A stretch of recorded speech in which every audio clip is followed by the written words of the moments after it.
Karena bagi Hamas, siapapun yang berdamai dengan Israel berarti dia antek Israel. Nah, ini logikanya sudah nggak nyambung. Hamas kemudian sampai hari ini menganggap siapapun Muslim Palestina yang ingin damai dengan Israel itu antek Israel dan boleh dibunuh.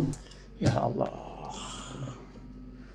ini sebuah fitnah yang sangat keji dan memalukan keluar dari mulut seorang tokoh agama yang banyak didengar suaranya. Assalamualaikum warahmatullahi wabarakatuh. Alhamdulillah wassalatu wassalamu ala rasulillah. Teman-teman, apa kabar semuanya? Kembali lagi bersama saya Muhammad Hussein di Gaza, Palestina. Dalam konten kali ini saya ingin merespon video di situ sosok Buya Rozi. Saya nggak tahu, saya nggak kenal siapa beliau, tapi kalau saya lihat di medsos itu namanya doktor tuh, Buya Rozi Hashim. Jadi saya jujur kaget mendengar beberapa statement yang terlontar dari mulut seorang dokter ini ketika membahas tentang Palestina. Dan saya lihat postingannya itu, konten itu sudah ditonton 328.000. Banyak juga itu. Itu baru di YouTube ya. Wallahu alam kalau ada di media sosial lainnya, di Facebook, Instagram. Dan saya sangat kasihan dengan beliau sebetulnya ketika mendengar pernyataan beliau yang kontroversi, tapi jelas sekali tidak berdasarkan data dan fakta. Dan saya lebih kasihan lagi dengan para audiensnya yang polos, yang tidak paham Palestina, kemudian mendengar pernyataan seputar Palestina dari seorang sosok yang mereka anggap ini adalah kredibel untuk membicarakan Palestina. Ini adalah seorang ulama, seorang buya yang nggak mungkin salah omongannya dan sebagainya. Masya Allah, berat tanggung jawabannya buat beliau kalau beliau tidak mengklarifikasi pernyataan beliau ini. Dan ini sudah tersebar luas di media sosial, teman-teman. Dan ini tuduhan yang nggak sederhana, ini tuduhan yang nggak simpel ini. Dan yang dituduh pun bukan orang-orang sembarangan, menuding para pejuang Palestina di Gaza. Kita akan dengar bareng-bareng ya beberapa statement kontroversi beliau. Sebetulnya saya lihat durasinya itu sejam, dan nggak mungkin saya dengerin sejam semuanya kan, mereaksi video ini sejam utuh nggak mungkin. Jadi saya hanya ingin fokus di beberapa poin-poin penting untuk saya jelaskan ya, untuk saya klarifikasi. Baik, kita lihat bareng-bareng sekarang. Dulu ada seorang yang bernama Muhammad bin Idris yang kita sekarang kenal dengan Syafi'i. Beliau lahir tahun 150 Hijriah. Lahir di Palestina, di Ramallah. Oke. Sampai sini beliau mengatakan fakta beberapa informasi yang benar ya. Tapi ketika bicara Ramallah, tempat kelahiran Imam Syafi'i, ini blunder besar bagi seorang doktor yang selalu bicara tentang sejarah, tentang para imam madhab, tentang para imam fikih dan sebagainya. Nggak kenal siapa itu Imam Syafi'i. Jelas dari cara beliau menyampaikan informasi itu, beliau nggak melakukan research itu. Kata beliau, Imam Syafi'i Muhammad bin Idris ini ya rahmatullah alaih, lahirnya tahun 150 Hijriah. Oke, itu benar. Orang Palestina, ya benar. Namun ketika dia menyebut nama kotanya, Ramallah, ini blunder.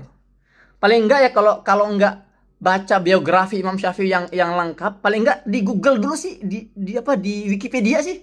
Ya, Imam Syafi'i itu keluar, itu ada tulisannya. Lahir di mana? Gaza. Bukan di Ramallah. Ramallah mah jauh, di mana tahu, 70 km dari Gaza. Itu poin pertama ya.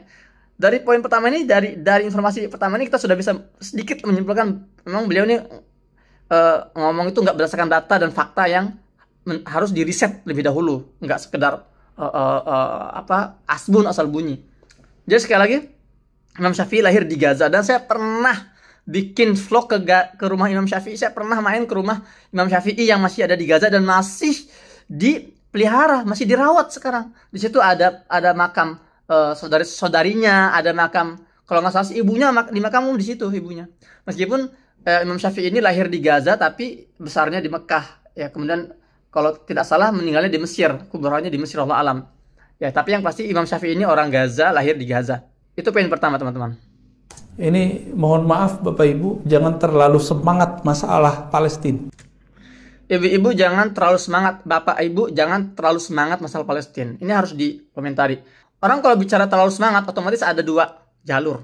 Terlalu semangat membantu Palestina atau terlalu semangat menindas Palestina. Itu doang ya. Kalau kita bicara semangat terhadap Palestina. Dan kita tahulah ibu-ibu dan bapak-bapak di Indonesia nggak mungkin menindas Palestina, tapi mendukung Palestina dan mensupport Palestina itu pasti.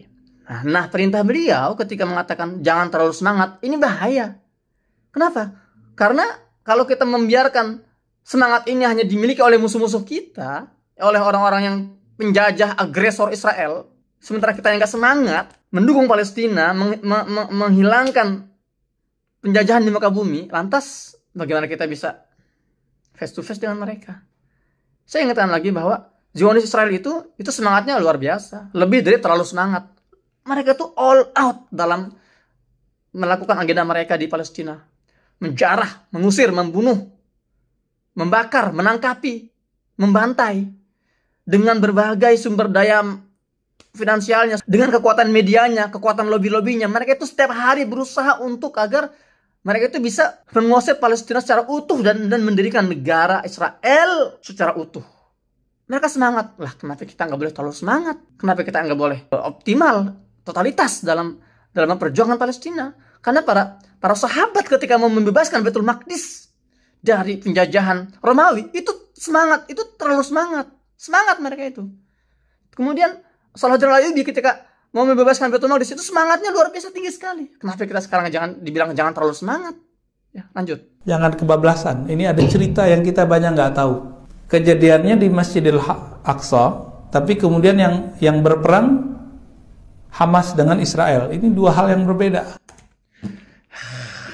Ini statement yang pernah saya dengar dari seorang Zionis, wanita Zionis Indonesia. Dia orang Indonesia, ngakunya orang Indonesia. Ya, jurnalis sudah 10 tahun lebih atau 20 tahun lebih, wallahualam dia ngakunya gitulah ya. Dan dia juga menggunakan statement yang sama, sayang sekali, dengan yang digunakan oleh ya Ustadz Rozi ini. Nah, yang aneh dalam konflik terakhir, kenapa bisa gitu ya, lokasi kericuhan, kerusuhan terjadinya di Masjid Al-Aqsa, yang adalah lokasinya di Yerusalem, Gaza yang menyerang Israel. Kenapa bisa gitu loh, jaraknya 76 km nih, Yerusalem ke Gaza. Kejadiannya di Masjidil Aqsa, tapi yang perang Hamas dengan Israel. Jadi kenapa kita harus misah-misah sih antara Masjidil Aqsa dengan Gaza? Dalam perdebatan saya dengan Bu Monica Riker itu di TV One, saya sudah jelaskan antara Masjidil Aqsa dengan Gaza itu nggak bisa dipisahin. Mereka berada dalam satu wilayah, yaitu Palestina. Masjidil Aqsa itu wilayah Palestina di Yerusalem, di Al-Quds. Gaza itu wilayah Palestina di wilayah di bagian selatannya.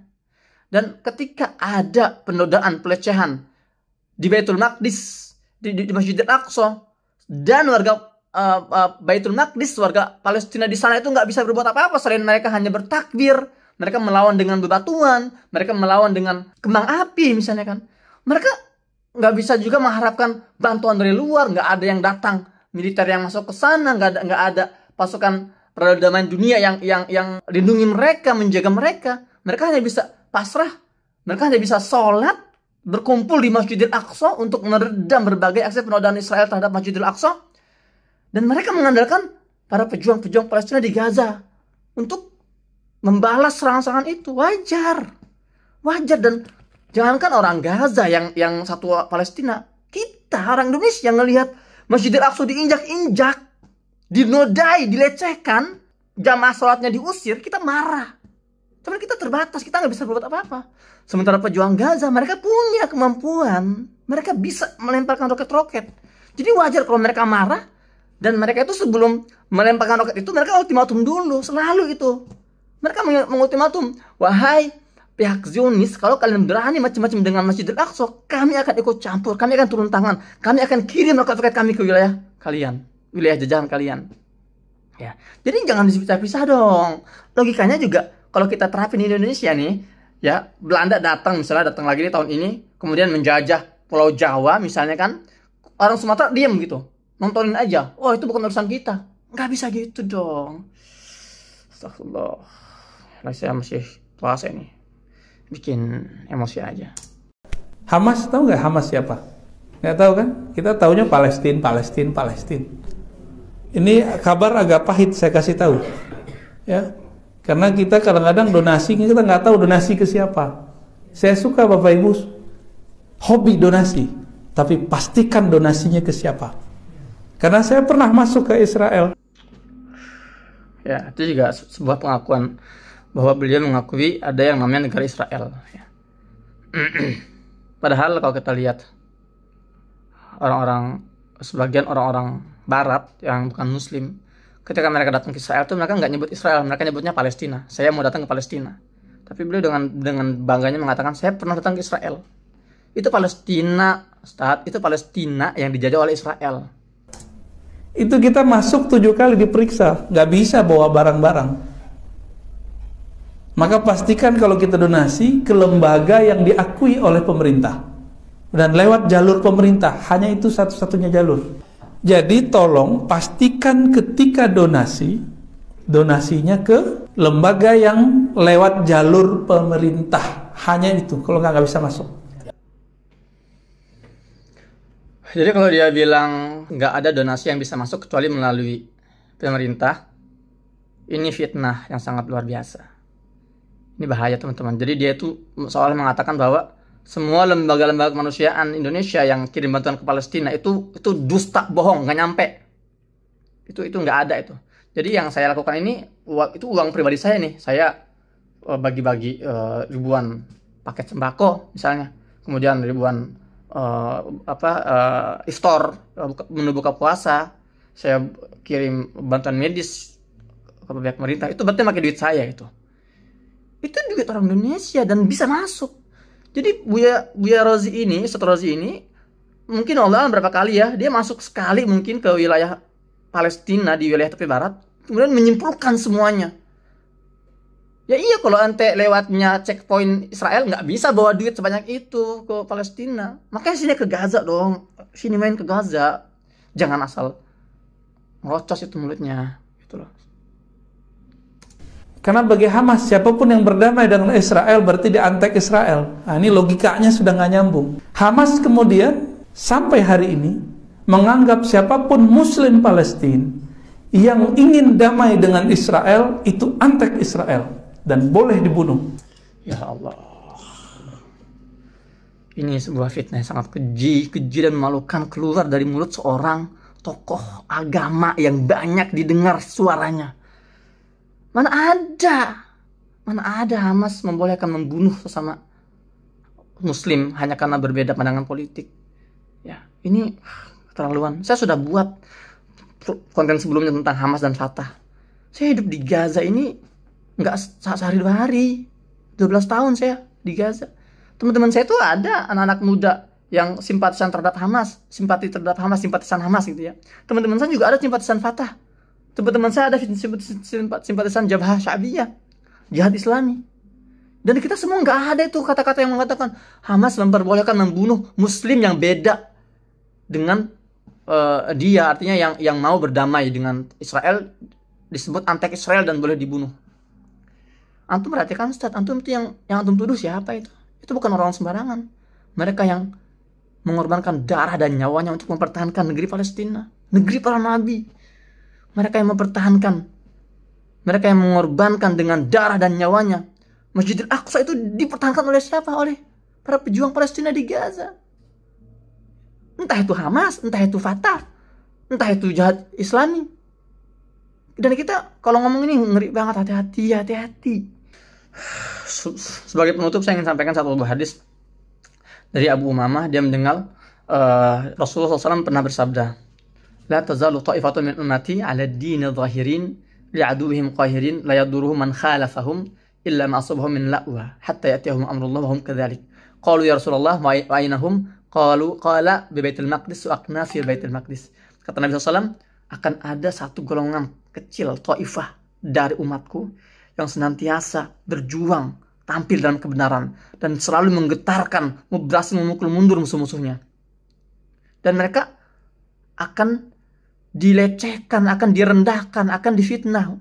Tapi itu nggak berdampak pada semangat mereka. Nah, dan mereka tetap dalam kondisi seperti itu, dalam kondisi tampil dalam kebenaran, kemudian tidak tunduk dengan musuh-musuh mereka. Mereka konsisten, istiqomah sampai mereka meninggal. Nah, para sahabat bertanya, ya Rasulullah, mereka di mana? Apa jawabannya? hum bi Baitul Maqdis wa aknaf Baitul Maqdis. Mereka itu orang-orang di sekitar Baitul Maqdis, di Baitul Maqdis dan sekitar Baitul Maqdis. Ya. Kalau para ulama hari ini menyebut para pejuang-pejuang Gaza inilah, mereka inilah yang dimaksud oleh hadis Nabi itu. Mereka yang dimaksud dalam hadis Taifah Mansurah itu. Orang-orang Baitul Maqdis di Yerusalem dan sekitar Baitul Maqdis, yaitu orang Palestina di Gaza dan sekitarnya. Kok orang-orang seperti ini dituduh dengan tuduhan fitnah yang keji seperti ini, dibilang ini teroris, ini membolehkan membunuh sesama muslim. Ya, pesan saya kepada Ustaz Buya Rozi, antum orang yang berilmu, antum sudah doktor, ya, antum pahamlah bagaimana idza ja'akum fasiqun binaba'in fatabayyanu. Ada istilah tabayun, dan ini kalau tidak antum klarifikasi, kalau tidak antum luruskan informasi yang antum sampaikan dan sudah ditelan oleh masyarakat dan beredar luas, berat tanggung jawabannya, Ustaz. Adapun tugas buat kalian teman-teman, postingan ini disebar seluas-luasnya untuk meluruskan fitnah yang terlanjur beredar di atas. Fitnah yang terlanjur beredar barusan. Tolong diluas. Antum punya kewajiban yang sama dengan yang saya miliki, yaitu untuk menyampaikan informasi yang sesuai agar fitnah berhenti, agar fitnah ini tidak terus meluas. Demikian, semoga bermanfaat. Saya Muhammad Hussein. Assalamualaikum warahmatullahi wabarakatuh.